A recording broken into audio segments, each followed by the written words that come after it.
नमस्कार साथियों, स्वागत है आप सभी का सौरभ स्टडी पॉइंट में। जैसा कि आप लोगों को पता है कि डेली हम आपको एक क्लास कराते हैं दोस्तों, तो आइए उसी के आगे जो हमारा आज प्रैक्टिस सेट रहने वाला है एग्जाम के पॉइंट ऑफ से वेरी इंपॉर्टेंट रहने वाला है। तो आज जो हम 70 क्वेश्चन कराने जा रहे हैं दोस्तों, ये एग्जाम के लिए रामबाण साबित होने वाले हैं। तो जो भी बच्चे चैनल पर नए हैं तो चैनल को सब्सक्राइब कर लीजिएगा, ताकि दोस्तों जितने भी महत्वपूर्ण क्वेश्चन हैं वो सारे आप लोग अटैम्प्ट कर सकें। तो आइए, और दोस्तों वीडियो स्टार्ट करने से पहले आपको बता देना चाहेंगे कि जैसा कि आप लोगों को पता है कि एसएससी सीजीएल की एग्ज़ाम की डेट आ गई है। तो जो भी बच्चे एसएससी सीजीएल की तैयारी कर रहे हैं उनके पास गोल्डन चांस है दोस्तों। तो उम्मीद करते हैं कि आप लोग वीडियो पे अंत तक बने रहेंगे, ताकि आप महत्वपूर्ण क्वेश्चन अटेम्प्ट कर सकें। आइए देखते हैं कि हमारा पहला प्रश्न क्या दिया गया है। तो पहले प्रश्न के बारे में बात करते हैं कि रिक्टर पैमाने पर निम्नलिखित में से किसको मापा जाता है। हमको बताना है कि जो रिक्टर पैमाना होता है दोस्तों, निम्नलिखित में से किसको मापा जाता है। तो इसका सही जवाब के बारे में बात करें तो हमारा क्या हो जाएगा, भूकंप की प्रबलता दोस्तों हमारा जवाब होगा, जो राइट हो जाएगा दोस्तों। तो सी ऑप्शन जो होगा हमारा करेक्ट इसमें रहने वाला है। तो दोस्तों कम समय में हम आपको ज़्यादा क्वेश्चन कराने वाले हैं। तो आइए देखते हैं इसी के साथ में हमारा अगला प्रश्न क्या है। अगले प्रश्न के बारे में यहाँ पर बात कर लेते हैं हम हैं कि भारत की उत्तरी मैदानों की मृदा सामान्यतः कैसे बनी होती है। दोस्तों जो भारत की उत्तरी मैदानों की जो मृदा होती है, मतलब मिट्टी होती है, सामान्यतः कैसे बनी होती है। तो इसका जो सही जवाब हो जाएगा क्या हो जाएगा, तालोचन द्वारा बनी होती है दोस्तों। तो सही जवाब हमारा क्या हो जाएगा, बी ऑप्शन जो होगा वो करेक्ट रहने वाला है। तो आइए बढ़ते हैं अगले प्रश्न पर। अगला प्रश्न हमें दिया गया है कि भारत में सफ़ेद क्रांति का जनक किसे कहा जाता है। सफ़ेद क्रांति का जनक किसे कहा जाता है। तो अगर सही जवाब के बारे में बात करें तो डॉक्टर वी कुरियन जो जवाब होगा हमारा करेक्ट हो जाएगा दोस्तों। तो बी ऑप्शन क्या हो जाएगा, हमारा राइट रहने वाला है। तो आइए बढ़ते हैं अगले प्रश्न पर। अगला प्रश्न हमें दिया गया है कि रणथंभौर चीता शरण स्थल कहाँ स्थित है। तो दोस्तों बताना है कि जो रणथंभौर चीता शरण स्थल है वो कहाँ पर स्थित है। तो इसका सही जवाब के बारे में बात करें हमारा, तो ए ऑप्शन जो है हमारा राजस्थान जवाब होगा, करेक्ट रहने वाला है। तो ए ऑप्शन हमारा क्या हो जाएगा, राइट हो जाएगा। इसी तरह के दोस्तों एग्जाम में क्वेश्चन आपसे पूछे जाने हैं। तो उम्मीद करते हैं कि आप लोगों को क्वेश्चन बहुत अच्छे से समझ में आ रहे होंगे, और वीडियो पे अंत तक बने रहें, ताकि जितने भी महत्वपूर्ण क्वेश्चन हैं वो सारे क्वेश्चन आप लोग अच्छे से अटेम्प्ट करके एग्जाम में दोस्तों अच्छा स्कोर पा सकें। तो आइए देखते हैं कि अगला प्रश्न हमारा क्या दिया गया है। अगले प्रश्न के बारे में बात कर लेते हैं कि भारत के किस राज्य में जनसंख्या का घनत्व सर्वाधिक है। तो दोस्तों भारत के किस राज्य में जो है जनसंख्या का घनत्व जो है सबसे सर्वाधिक है। तो इसका सही जवाब हो जाएगा हमारा सी ऑप्शन जो होगा करेक्ट हो जाएगा दोस्तों। घनत्व की बात यहाँ पर की जा रही है, तो हमारा जवाब होगा बिहार जो होगा वो करेक्ट हो जाएगा। तो आइए देखते हैं कि अगला क्वेश्चन हमारा क्या है। अगला क्वेश्चन यहाँ पर पूछा जा रहा है कि ब्रह्मपुत्र नदी का उद्गम कहाँ से हुआ है। तो जो ब्रह्मपुत्र नदी का जो उद्गम है वो कहाँ से हुआ है। तो इसका सही जवाब हो जाएगा हमारा दोस्तों ए ऑप्शन जो हमारा होगा करेक्ट हो जाएगा। तिब्बत में कैलाश पर्वत पूर्वी ढाल से हुआ है। कहाँ पर हुआ है, तिब्बत में कैलाश पर्वत पूर्वी ढाल से जो है ब्रह्मपुत्र नदी का उद्गम हुआ है। तो आइए इसी के साथ में हम बढ़ते रहते हैं अगले प्रश्न पर। हम उम्मीद करते हैं दोस्तों कि आप लोगों को ये जो प्रश्न है बहुत अच्छे से समझ में आ रहे होंगे, और हम आपको कम समय में अधिक क्वेश्चन यहाँ पे कराने वाले हैं। तो आइए देखते हैं कि अगला प्रश्न क्या है कि भारत में कौन सा राज्य सबसे अधिक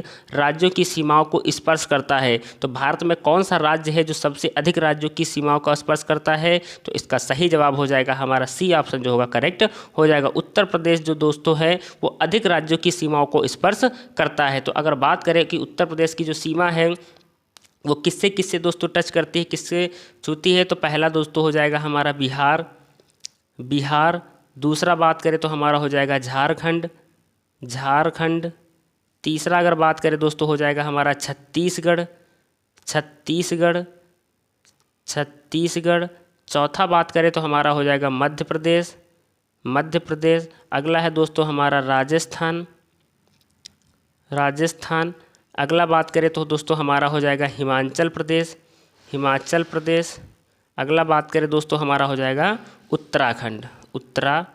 उत्तराखंड की जो सीमाएं हैं दोस्तों वो हमारे उत्तर प्रदेश से टच करती हैं, स्पर्श करती हैं। आइए देखते हैं कि अगला प्रश्न हमारा क्या दिया गया है। अगला प्रश्न दिया गया कि भारत में सबसे लंबा रेलवे जोन कौन सा है। तो बताना है कि जो सबसे लंबा रेलवे जोन है वो कौन सा रहने वाला है। तो उत्तरी रेलवे का दोस्तों जो सबसे लंबा रेलवे जोन रहने वाला है। तो बी ऑप्शन जो होगा इसका क्या हो जाएगा, करेक्ट हो जाएगा। आइए देखते हैं कि अगले प्रश्न पर चलते हैं कि अगला प्रश्न हमें क्या दिया गया है कि भारत में हिमालय की सबसे ऊंची पर्वत चोटी कौन सी है। तो भारत में जो हिमालय की सबसे ऊंची पर्वत चोटी है निम्नलिखित में से कौन सी हो जाएगी। तो इसका सही जवाब हो जाएगा हमारा K2 जो ऑप्शन होगा करेक्ट हो जाएगा दोस्तों। तो गाडविन आस्टिन को भी इसको हम बोलते हैं, क्या बोलते हैं इसको, हम लोग बोलते हैं गाडविन आस्टिन के नाम से भी दोस्तों हम K2 को जानते हैं और ये भारत की सबसे ऊंची पर्वत चोटी है। तो आइए देखते हैं कि अगला प्रश्न क्या दिया गया है। तो दोस्तों आगे बढ़ने से पहले आप लोगों को बता देना चाहेंगे कि जो भी बच्चे UPP, RPF, Allahabad high court, SSC CGL दोस्तों इन सभी एग्ज़ामों की तैयारी कर रहे हैं उनके लिए ये क्लास वेरी इंपॉर्टेंट है दोस्तों। एग्ज़ाम में वही प्रश्न दोस्तों पूछे जाते हैं जो बार बार रिपीट होते हैं। तो दोस्तों हम वही सारे प्रश्न आप लोगों के सामने लेकर के आते हैं, जो एग्जाम में पूछे गए प्रश्न हैं दोस्तों वही सारे प्रश्न हम आप लोगों को करा रहे हैं। तो उम्मीद करते हैं कि आप लोगों को ये प्रश्न भी बहुत अच्छे से समझ में आ रहे होंगे। आइए देखते हैं कि अगला प्रश्न है कि भारत में निम्नलिखित में से किसके उत्पादन में आत्मनिर्भर हो गया है। तो जो भारत है वो किसके उत्पादन में आत्मनिर्भर हो गया है। तो इसका सही जवाब हो जाएगा हमारा लोहा, जो जवाब होगा करेक्ट हो जाएगा। तो ए ऑप्शन जो होगा हमारा क्या रहने वाला है, करेक्ट रहने वाला है। तो आइए बढ़ते हैं अगले प्रश्न पर। अगला प्रश्न दिया गया है कि निम्नलिखित में से कौन सा उद्योग सभी औद्योगिक गतिविधियों की आधार भूमि तथा मात्र उद्योग माना जाता है। तो दोस्तों किसे आधार भूमि तथा मात्र उद्योग माना जाता है। तो इसका सही जवाब हो जाएगा हमारा ए ऑप्शन जो है पेट्रो रासायनिक उद्योग को दोस्तों आधार भूमि तथा मात्र उद्योग माना जाता है। तो ए ऑप्शन जो होगा हमारा क्या हो जाएगा, इसमें करेक्ट रहने वाला है। तो आइए इसी तरह के जो आगे और क्वेश्चन दिए गए हैं फटाफट रिवीजन में हम आपको बताने वाले हैं कि अंकलेश्वर क्षेत्र किसके लिए जाना जाता है। जो अंकलेश्वर क्षेत्र है वो किसके लिए जाना जाता है। तो इसका सही जवाब हो जाएगा हमारा खनिज तेल के लिए जाना जाता है। किसके लिए जाना जाता है, खनिज तेल के लिए जाना जाता है। तो करेक्ट जवाब हमारा क्या हो जाएगा, डी ऑप्शन जो होगा वो राइट हो जाएगा। तो आइए अगले प्रश्न पर चलते हैं कि भाखड़ा नागल बांध जो है निम्नलिखित में से किस नदी पर बना है। तो भाखड़ा नागल जो डैम है वो किस नदी पर बना है। तो सतलज नदी पर बना है दोस्तों। किस पर बना है, सतलज नदी पर बना है। तो हमारा करेक्ट जवाब क्या हो जाएगा, बी ऑप्शन जो होगा वो राइट हो जाएगा। तो आइए इसी तरह के जो और आगे प्रश्न दिए गए हैं तो देखते हैं कि निम्नलिखित में से किस क्षेत्र में लोहे और कोयले के सर्वाधिक भंडार हैं। तो लोहे और कोयले के सर्वाधिक भंडार हैं भारत में, वो कौन सा क्षेत्र है। तो इसका जो सही जवाब हो जाएगा हमारा क्या हो जाएगा दोस्तों, छोटा नागपुर पठार जो होगा जवाब हमारा करेक्ट हो जाएगा। तो बी ऑप्शन हमारा इसमें सही रहने वाला है। आइए अगले प्रश्न पर बढ़ते हैं कि भारत में हरित क्रांति के जनक कहे जाते हैं। तो भारत में जो हरित क्रांति के जनक हैं वो कौन कहे जाते हैं। तो इसका सही जवाब हो जाएगा हमारा MS स्वामीनाथन जो जवाब होगा करेक्ट हो जाएगा। तो ए ऑप्शन हमारा दोस्तों इसमें सही रहने वाला है। आइए इसी तरह के जो और आगे प्रश्न दिए गए हैं कि घना पक्षी अभ्यारण्य किस राज्य में है। तो घना पक्षी अभ्यारण्य जो है वो निम्नलिखित में से किस राज्य में है। चार ऑप्शन दिए गए हैं, चारों ऑप्शन का हमारा सही जवाब हो जाएगा राजस्थान में। तो घना पक्षी अभ्यारण्य जो है वो राजस्थान के अंदर स्थित है। आइए अगला प्रश्न देखते हैं कि कावेरी नदी बहती है, कावेरी नदी बहती है। तो इसका सही जवाब हो जाएगा दक्षिण भारत में। कहाँ बहती है, दक्षिण भारत में दोस्तों कावेरी नदी जो है इसका बहाव होता है। आइए अगले प्रश्न पर चलते हैं कि निम्नलिखित में से किस भारतीय राज्य में वन क्षेत्र न्यूनतम है। दोस्तों वन क्षेत्र जो फॉरेस्ट जंगल हैं वो न्यूनतम है, कम से कम है। तो इसका सही जवाब हमारा क्या हो जाएगा दोस्तों, हरियाणा के अंदर जो है वो न्यूनतम है दोस्तों। किसके अंदर, हरियाणा के अंदर दोस्तों ये जो है वन क्षेत्र जो है वो कम है। तो जो वन स्थिति रिपोर्ट 2019 के अनुसार अगर बात करें हरियाणा में मात्र 1602 वर्ग किलोमीटर क्षेत्र में वन का विस्तार है, जो राज्य के कुल क्षेत्र का 3.62% भूभाग पर स्थित है। आइए अगले प्रश्न पर चलते हैं। तो दोस्तों एग्जाम में केवल आपसे इतना पूछेगा कि भारतीय राज्य में वन क्षेत्र न्यूनतम है, तो हरियाणा में दोस्तों न्यूनतम है। आप लोग इस ऑप्शन को, सी ऑप्शन को दोस्तों करेक्ट कर सकते हैं। तो आइए अगले प्रश्न पर चलते हैं कि अपने उद्गम स्थल में गंगा जानी जाती है, अपने उद्गम स्थल में जो है वो गंगा जानी जाती है। तो इसका सही जवाब हमारा क्या हो जाएगा? तो इसका जो बी ऑप्शन हमारा दोस्तों अलकनंदा के नाम से जानी जाती है। किस नाम से? अलकनंदा के नाम से जानी जाती है। तो बी ऑप्शन जो होगा हमारा इसमें करेक्ट हो जाएगा। आइए अगले प्रश्न पर पढ़ते हैं। अगला प्रश्न है यहाँ पर कि निम्नलिखित में से कौन सी परियोजना राउरकेला स्टील प्लांट को बिजली प्रदान करती है? तो राउरकेला जो स्टील प्लांट को बिजली कौन सी परियोजना दोस्तों प्रदान करती है, कौन सी बिजली प्रदान करती है? तो इसका सही जवाब हो जाएगा हमारा हीराकुंड बांध, जो जवाब होगा एकदम करेक्ट हो जाएगा। तो बी ऑप्शन हमारा दोस्तों इसमें करेक्ट रहने वाला है। इसी तरह के प्रश्न आपको SSC CGL, RPF SI, UPP दोस्तों, इलाहाबाद हाई कोर्ट, जितने भी एग्ज़ाम होने वाले हैं रामबाण क्लास रहने वाली है। तो दोस्तों हम आपसे उम्मीद करते हैं कि अगर आप लोग वीडियो पे अंत तक बने रहें तो आप लोगों को एग्ज़ाम में इस वीडियो से ज़रूर क्वेश्चन देखने को मिलेंगे। तो जो भी बच्चे चैनल पर नए हैं तो चैनल को सब्सक्राइब कर लें ताकि आप लोगों को डेली अपडेट मिलती रहे। आइए अगला प्रश्न देखते हैं कि अगला प्रश्न क्या दिया गया हमें है। अगला प्रश्न दिया गया दोस्तों यहाँ पर कि अगले प्रश्न के बारे में यहाँ पर बात कर लेते हैं कि नागार्जुन सागर बांध परियोजना किस नदी पर स्थित है? तो नागार्जुन सागर परियोजना किस नदी पर स्थित है? इसका सही जवाब हमारा हो जाएगा दोस्तों कृष्णा नदी पर स्थित है। कहाँ पर स्थित है? कृष्णा नदी पर जो है वो स्थित है। इसी तरह के प्रश्न दोस्तों आइए आगे बढ़ते हैं। आगे क्वेश्चन हमारा क्या दिया गया है कि निम्नलिखित में से लैगून झील का उदाहरण नहीं है। लैगून झील का उदाहरण जो है वो नहीं है। तो दोस्तों कौन लैगून झील का उदाहरण नहीं है? तो इसका सही जवाब हो जाएगा हमारा वुलर झील जो है दोस्तों, ये लैगून झील का जो है वो उदाहरण नहीं है। वुलर झील जो है दोस्तों विवर्तनिक झील है। कैसी दोस्तों झील है? विवर्तनिक झील है। विवर्तनिक झील है।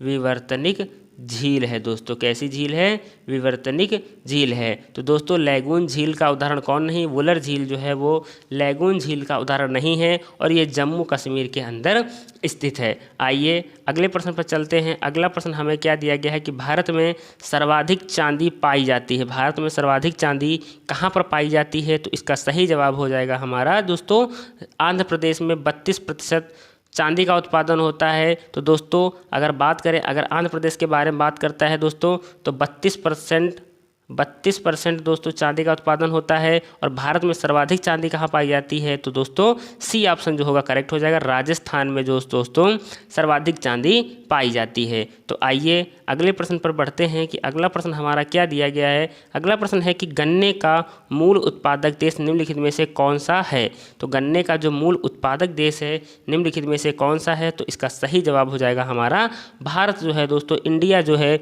ये गन्ने का सबसे दोस्तों अधिक मूल उत्पादक देश है। तो सी ऑप्शन हमारा करेक्ट हो जाएगा। तो आइए अगला प्रश्न देखते हैं कि हमारा क्या है। अगला प्रश्न है कि विश्व में चाय का सबसे बड़ा उत्पादक है। चाय का सबसे बड़ा उत्पादक है तो दोस्तों कौन हो जाएगा? सी ऑप्शन हमारा करेक्ट हो जाएगा। गन्ने का पूछता है तब भी हमारा इंडिया रहेगा और चाय का सबसे बड़ा उत्पादक पूछता है तब भी हमारा इंडिया ही रहने वाला है। तो आइए अगले प्रश्न पर चलते हैं कि अगला प्रश्न हमें क्या दिया गया है। भारत के उत्तरी विशाल मैदानों में किस प्रकार की मिट्टी पाई जाती है? तो भारत के जो उत्तरी विशाल मैदान हैं उसमें किस प्रकार की मिट्टी पाई जाती है हमको बताना है। तो इसका जो सही जवाब हो जाएगा हमारा जलोढ़ मिट्टी जवाब करेक्ट हो जाएगा दोस्तों। तो डी ऑप्शन हमारा करेक्ट रहने वाला है। आइए अगला प्रश्न देखते हैं। अगला प्रश्न है कि उत्तरी मैदानों में गंगा नदी निम्नलिखित में से कहाँ से होकर नहीं बहती है? तो उत्तरी मैदानों में जो गंगा नदी है कहाँ से होकर नहीं बहती है? तो इसका सही जवाब हो जाएगा हमारा ए ऑप्शन जो होगा लखनऊ से होकर के नहीं बहती। दोस्तों जो गंगा नदी है वो लखनऊ से होकर के नहीं बहती है। तो इसका सही जवाब हो जाएगा हमारा ए ऑप्शन जो होगा वो करेक्ट हो जाएगा। अगला क्वेश्चन है कि सरदार पटेल को समर्पित विश्व की सबसे ऊंची प्रतिमा स्टैचू ऑफ यूनिटी जो 240 मीटर गुजरात में नर्मदा जिला के किस नदी के एक टापू पर स्थित है? तो हमको बताना है कि किस नदी के एक टापू पर स्थित है। तो इसका सही जवाब हो जाएगा हमारा दोस्तों नर्मदा नदी पर स्थित है। कहाँ पर? नर्मदा नदी पर स्थित है। इसमें दोस्तों 2 से 3 क्वेश्चन बन रहे हैं कि सरदार पटेल की समर्पित विश्व की सबसे ऊंची प्रतिमा है। अगर पूछा जाता है कि विश्व की सबसे ऊंची प्रतिमा कौन सी है तो स्टैचू ऑफ यूनिटी है और 240 मीटर है। कहाँ स्थित है? गुजरात में स्थित है, नर्मदा जिला के पास दोस्तों, जो नर्मदा नदी के पास में ये बनी हुई है। तो दोस्तों इसमें 3 से 4 क्वेश्चन बने हैं। तो आप लोगों से अगर कोई भी क्वेश्चन पूछा जाता है तो आप लोग आसानी से उसको टिक कर सकते हैं। तो दोस्तों उम्मीद करते हैं कि आप लोगों को ये प्रश्न बहुत अच्छे से समझ में आ रहे होंगे, और जो भी बच्चे दोस्तों एग्जाम्स की तैयारी कर रहे हैं उनके लिए जो क्लास है वो रामबाण साबित होने वाली है। तो आइए अगले प्रश्न पर चलते हैं। अगला प्रश्न हमें दिया गया है कि पीर पंजाल श्रेणी कहाँ स्थित है। जो पीर पंजाल श्रेणी है वो निम्नलिखित में से कहाँ पर स्थित है। तो इसका सही जवाब हमारा हो जाएगा जम्मू कश्मीर में दोस्तों स्थित है। तो पीर पंजाल कहाँ पर स्थित है, जम्मू कश्मीर के अंदर स्थित है। तो डी ऑप्शन हमारा करेक्ट रहने वाला है। अगला क्वेश्चन हमें दिया गया है कि झारखंड में सिंदरी किसके लिए प्रसिद्ध है। जो झारखंड में सिंदरी है वो किसके लिए प्रसिद्ध है। इसका सही जवाब हो जाएगा रासायनिक उर्वरक के लिए प्रसिद्ध है। किसके लिए, रासायनिक उर्वरक के लिए प्रसिद्ध है। तो सी ऑप्शन जो होगा हमारा राइट हो जाएगा। आइए अगले क्वेश्चन पर चलते हैं। अगला क्वेश्चन है कि बोमडीला दर्रा भारत के किस राज्य में स्थित है। तो जो बोमडीला दर्रा है दोस्तों पास है वो किस राज्य में स्थित है। तो इसका सही जवाब हो जाएगा हमारा दोस्तों अरुणाचल प्रदेश के अंदर स्थित है। तो डी ऑप्शन जो होगा वो करेक्ट हो जाएगा दोस्तों। दर्रा पासेज दोस्तों एग्जाम में पूछे जाएंगे। तो जो भी बच्चे दोस्तों, जिन बच्चों का भी एग्जाम है, जैसा कि आप लोग को पता है एसएससी सीजीएल के एग्जाम की डेट भी आ चुकी है, तो समय बहुत ही कम है दोस्तों। अच्छी तैयारी के लिए दोस्तों हम लोगों को बहुत अच्छे से मेहनत करनी है, तैयारी करनी है दोस्तों।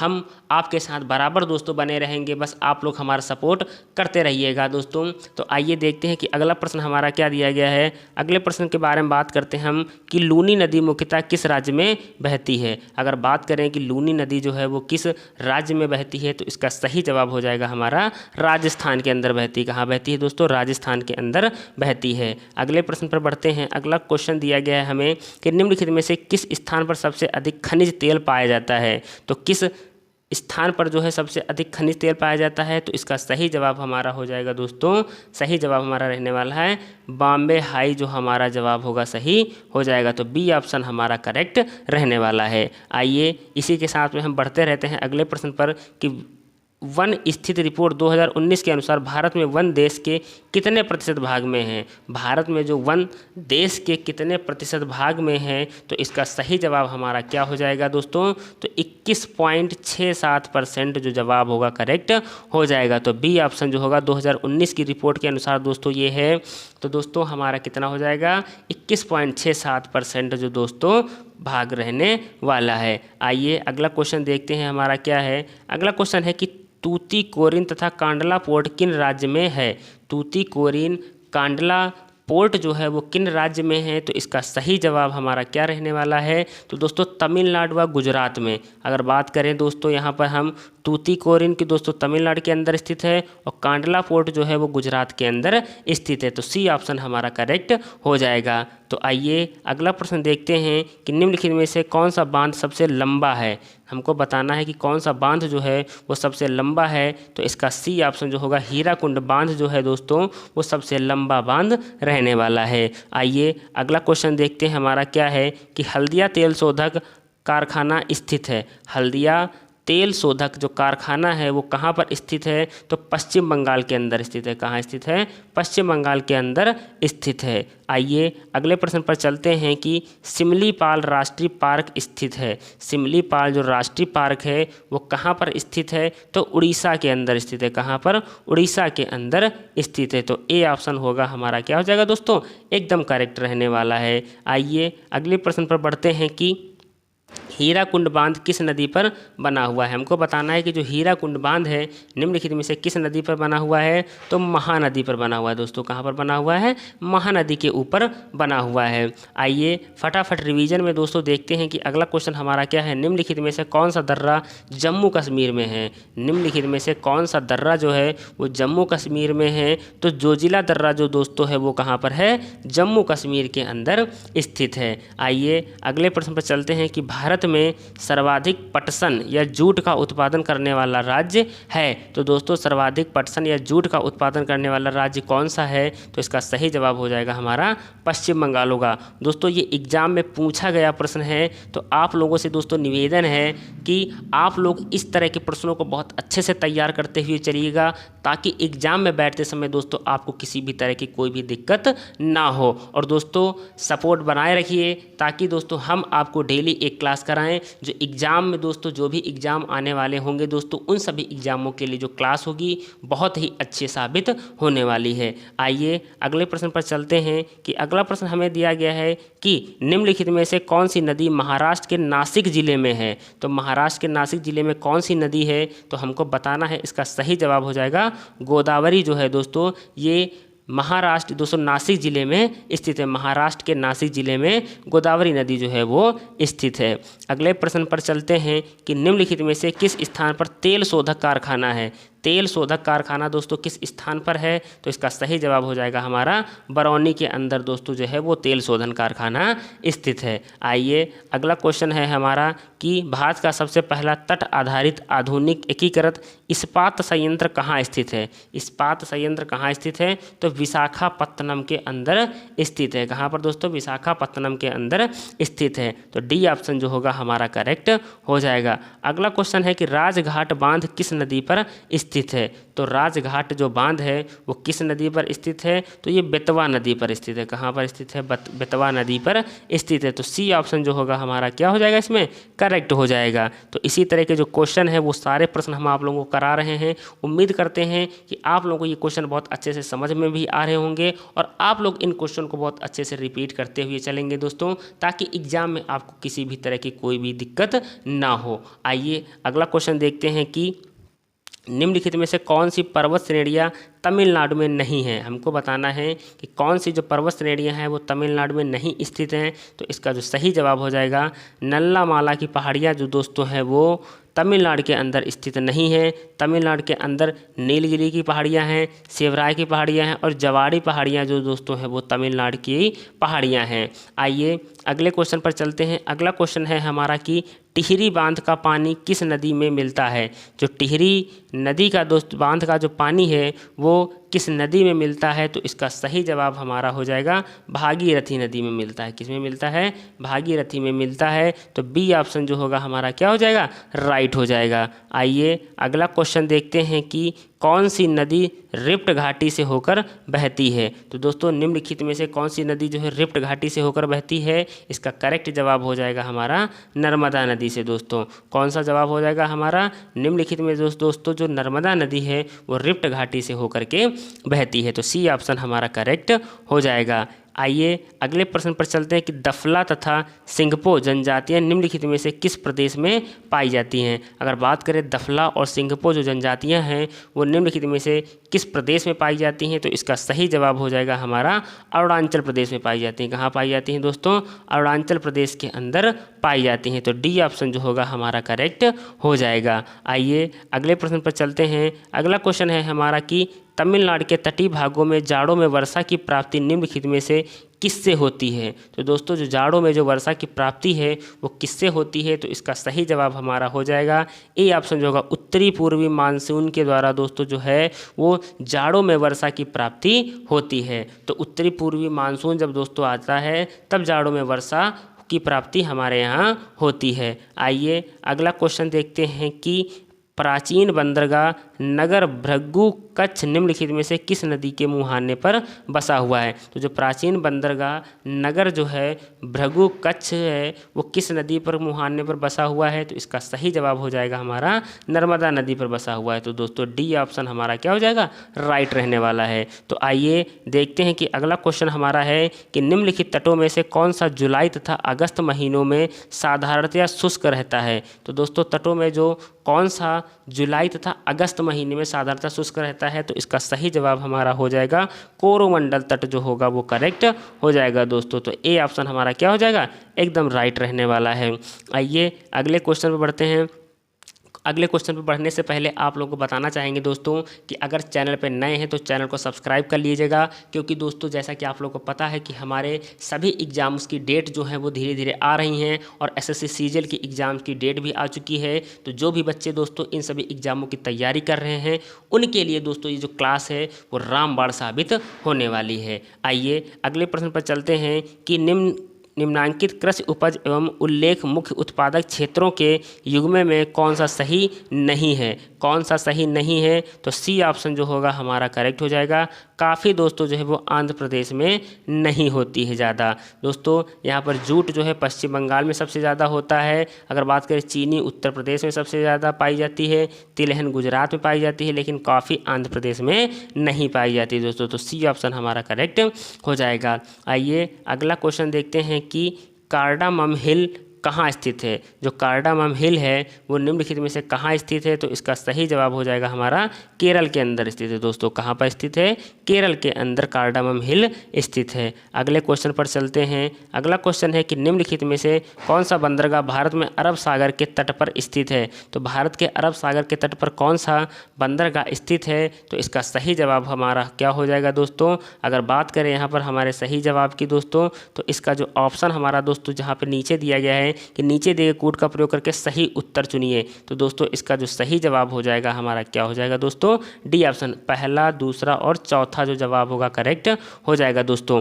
तो पहला हो गया दोस्तों नया मंगलोर, दूसरा हो गया कांडला, चौथा हो गया हमारा मारम गाँव जो होगा। तो दोस्तों कौन सा बंदरगाह भारत में अरब सागर के तट पर स्थित है, तो जो 3 बंदरगाह हैं दोस्तों ये अरब सागर के तट पर स्थित हैं। आइए अगले प्रश्न पर चलते हैं कि अगला प्रश्न है हमारा बिहार के किस क्षेत्र में महायोनी पहाड़ियाँ स्थित हैं। तो दोस्तों महायोनी जो पहाड़ियाँ हैं वो बिहार के किस क्षेत्र में स्थित हैं, इसका सही जवाब हमारा क्या हो जाएगा दोस्तों, गया में स्थित है। कहाँ पर दोस्तों, एक गया स्थान है, शहर है जहाँ पर महायोनिया की पहाड़ियाँ स्थित हैं। तो आइए अगले प्रश्न पर चलते हैं कि नाथुला दर्रा स्थित है। नाथुला दर्रा जो है वो निम्नलिखित में से कहाँ पर स्थित है, तो सिक्किम में स्थित है। कहाँ पर स्थित है दोस्तों, सिक्किम में स्थित है। तो ए ऑप्शन जो होगा हमारा करेक्ट रहने वाला है। आइए अगले प्रश्न पर चलते हैं कि इडुक्की विद्युत परियोजना किस राज्य में स्थित है। जो इडुक्की विद्युत परियोजना है वो निम्नलिखित में से किस राज्य में स्थित है, तो इसका सही जवाब हमारा हो जाएगा केरल में स्थित है दोस्तों। कहाँ पर स्थित है,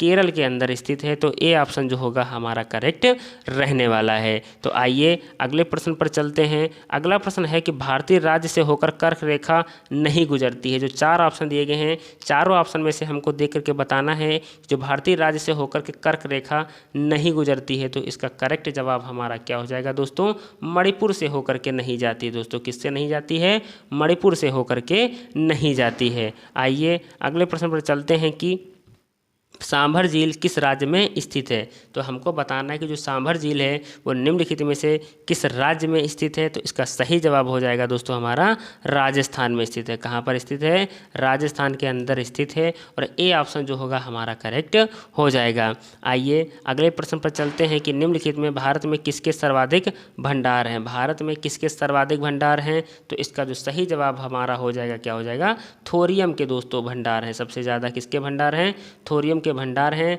तो इसका मतलब दोस्तों हमारा इसमें कौन सा जवाब सही रहने वाला है, तो बी ऑप्शन हमारा एकदम राइट रहने वाला है। आइए अगले प्रश्न पर चलते हैं कि कौन सी पर्वत श्रेणी सबसे पुरानी है। हमको बताना है कि चारों ऑप्शन में से जो कौन सी पर्वत श्रेणी है वो सबसे पुरानी है, तो इसका जो सही जवाब हमारा हो जाएगा अरावली पर्वत श्रेणी जो दोस्तों है वो सबसे बड़ी, सबसे पुरानी दोस्तों पर्वत श्रेणी रहने वाली है। आइए अगले क्वेश्चन पर चलते हैं कि भारत में कुल कितने रेलवे जोन हैं। हमको बताना है कि भारत में जो है वो कितने रेलवे जोन हैं, तो इसका सही जवाब हमारा हो जाएगा 18 जो जवाब होगा एकदम करेक्ट हो जाएगा। तो दोस्तों अगर बात करें हम यहाँ पर कि 27 फरवरी 2019 को रेल मंत्री पीयूष गोयल द्वारा दक्षिण तट रेलवे नाम का नया जोन बनाने की घोषणा की गई थी। यह जोन आंध्र प्रदेश में है, इसका मुख्यालय विशाखापत्तनम में है। तो दोस्तों अगर क्वेश्चन में पूछा जाता है कि कितने रेलवे जोन है, तो आप लोग आसानी से टिक कर सकेंगे 18 जोन है दोस्तों। आइए अगले प्रश्न पर चलते हैं। अगला क्वेश्चन हमें दिया गया काजीरंगा राष्ट्रीय उद्यान किस प्रदेश में है। काजीरंगा राष्ट्रीय उद्यान जो है वो किस प्रदेश में है, तो इसका सही जवाब हमारा क्या हो जाएगा दोस्तों, तो इसका सही जवाब के बारे में बात करें तो हमारा असम जो होगा करेक्ट हो जाएगा। काजीरंगा दोस्तों जो राष्ट्रीय उद्यान है वो असम के अंदर स्थित है। ए ऑप्शन हमारा करेक्ट हो जाएगा। अगला क्वेश्चन है दोस्तों कि बेसाल्टी लावा कहाँ पाया जाता है। जो बेसाल्टी लावा है वो निम्नलिखित में से कहाँ पाया जाता है, तो ए ऑप्शन जो होगा करेक्ट हो जाएगा। दक्कन ट्रैप में दोस्तों है वो बेसाल्टी लावा पाया जाता है। आइए अगले क्वेश्चन पर चलते हैं। अगला क्वेश्चन हमें दिया गया है यहाँ पर दोस्तों, अगर बात करें कि बांध और उन नदियों को जोड़े बनाइए। दोस्तों हमको बांध दिए गए हैं और उनकी नदियाँ दी गई हैं कि कौन सा बांध किस नदी पर बना हुआ है। तो इसका अगर सही जवाब के बारे में बात करें दोस्तों, तो हमारा ए ऑप्शन जो होगा वो करेक्ट हो जाएगा दोस्तों। ए का चौथे से दोस्तों संपर्क है, ए का चौथे मतलब ताप्ती पर दोस्तों उकाई बांध बना हुआ है। अगर बात करें तीसरे का बी, दोस्तों बी का किस पे हो जाएगा, तीसरे पे हो जाएगा। सी का दोस्तों जो है वो दूसरे पे दोस्तों बना हुआ है। अगर बात करें डी का दोस्तों, तो ये पहले हीराकुंड बांध जो है वो महानदी पर बना हुआ है। तो ए ऑप्शन जो हमारा होगा वो करेक्ट हो जाएगा। आइए अगले प्रश्न पर चलते हैं। अगला क्वेश्चन हमें दिया गया है कि पेरियार जल विद्युत परियोजना किस राज्य में है। तो पेरियार जल विद्युत जो परियोजना है वो निम्नलिखित में से किस राज्य में है, तो केरल में स्थित है दोस्तों। कहाँ पर, ये केरल के अंदर स्थित है। तो पेरियार जल विद्युत परियोजना केरल के अंदर स्थित है। आइए अगले प्रश्न पर चलते हैं। अगला क्वेश्चन हमें दिया गया है कि अक्टूबर 2019 में जम्मू कश्मीर व लद्दाख के केंद्र शासित राज्य बनने एवं दादर नागर हवेली व दमन दीव के दिसंबर 2019 में विलय के बाद देश में राज्य में केंद्र शासित प्रदेशों की स्थिति क्रमशः है। हमको बताना है कि राज्य व केंद्र शासित प्रदेशों की जो स्थिति है वो कितनी है। तो इसका सही जवाब हमारा क्या हो जाएगा, 28 व 8। तो अगर बात करें 28 हमारे क्या हैं दोस्तों, तो ये हमारे राज्य हो जाएंगे और 8 हमारे क्या हो जाएंगे, यूनियन टेरिटरीज मतलब केंद्र शासित प्रदेश हमारे कितने हैं दोस्तों, 8 हैं। तो उम्मीद करते हैं कि आप लोगों को ये प्रश्न बहुत अच्छे से समझ में आ रहे होंगे। अगला क्वेश्चन है कि चिल्का झील किस राज्य में स्थित है। हमको बताना है कि जो चिल्का झील है निम्नलिखित में से किस राज्य में स्थित है। तो ये उड़ीसा के अंदर स्थित है। कहाँ पर, उड़ीसा के अंदर स्थित है। तो इसका मतलब हमारा कौन सा ऑप्शन सही हो जाएगा दोस्तों, डी ऑप्शन जो होगा हमारा करेक्ट रहने वाला है। आइए अगला क्वेश्चन देखते हैं कि दम्फा वन्य जीव अभ्यारण्य किस राज्य में स्थित है। अगर बात करें दम्फा वन्य जीव अभ्यारण्य जो है वो किस राज्य में स्थित है, तो इसका सही जवाब हमारा हो जाएगा मिजोरम के अंदर स्थित है दोस्तों। कहाँ पर स्थित है, मिजोरम के अंदर स्थित है। तो बी ऑप्शन हमारा क्या हो जाएगा, करेक्ट हो जाएगा। और दोस्तों आप लोगों को बताना चाहेंगे कि आप लोगों को ये वीडियो कैसा लगा। आप लोग हमें लाइक कमेंट और शेयर करके दोस्तों बता सकते हैं दोस्तों, ताकि हमें पता चले दोस्तों। जितना आप लोग लाइक कमेंट शेयर करेंगे हमको पता चल जाएगा दोस्तों। उम्मीद करते हैं कि अगर आपको ये क्वेश्चन अच्छे से समझ में आएंगे दोस्तों, तो आप लोग लाइक कमेंट शेयर करना ना भूलें। और अगर आप हमारे चैनल पर अभी तक नए हैं तो चैनल को सब्सक्राइब कर लीजिएगा दोस्तों। धन्यवाद।